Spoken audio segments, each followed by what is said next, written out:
Yeah, hi there. These comments, I'm going to use your initials E, and I am Michael, the founder, owner, and the materials writer for all of your lessons at the 7-step system to pass the TOEFL IBT. You're also one of my students in the English language program here at California State University, San Bernardino, and you completed integrated speaking practice test number 16.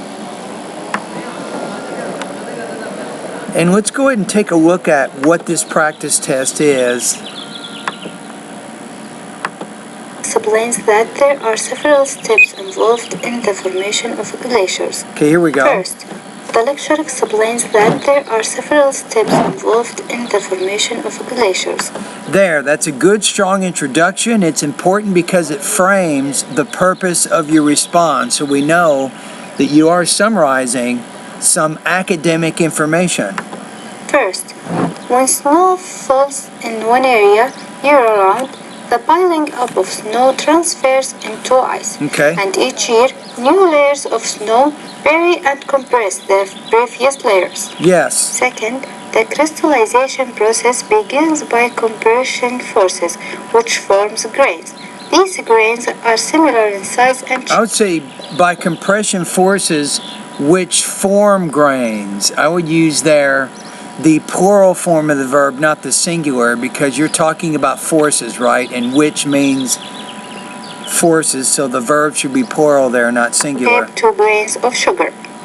Third, the snow increases in density through accumulation of layers with small air gaps. Fourth, with small air pockets, maybe, in between the snow, you may say. After 2 winters, the snow transfers into firn. I would say transforms into firn, not transfers.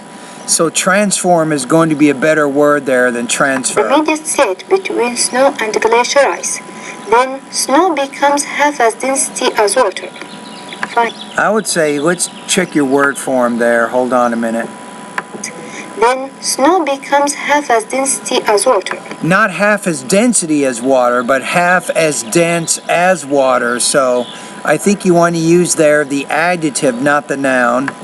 Finally, the ice crystal layers become so compressed that almost no air packets can come between them. Yes. The glaciers take thousands of years to be formed.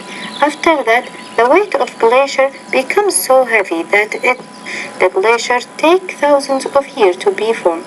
I don't think it said thousands of years there. I think that the point was that the process can take up to 100 years. So I think the word thousands, I'm not sure that is probably not the most accurate way to describe the formation of glaciers. So you misrepresented some parts of the lecture, I think, with that.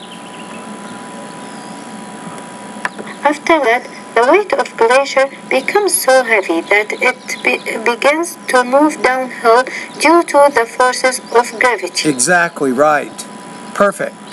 All right, let's take a look at the actual rubrics here. So for the most part, you had a very strong organization. Like I said, you had a good topic statement in the beginning, which was important in framing the different steps. You explained each step one by one.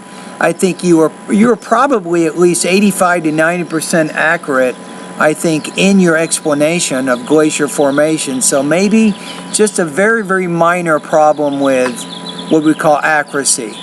Overall, you had, I think, just 2 or 3 minor problems with your word choice.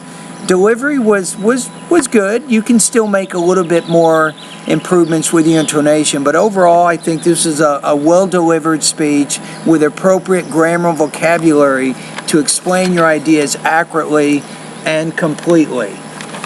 Okay, so your score here on this practice test, I'm going to put you at about 3.0 out of 4, 23 points out of 30 on this particular practice test.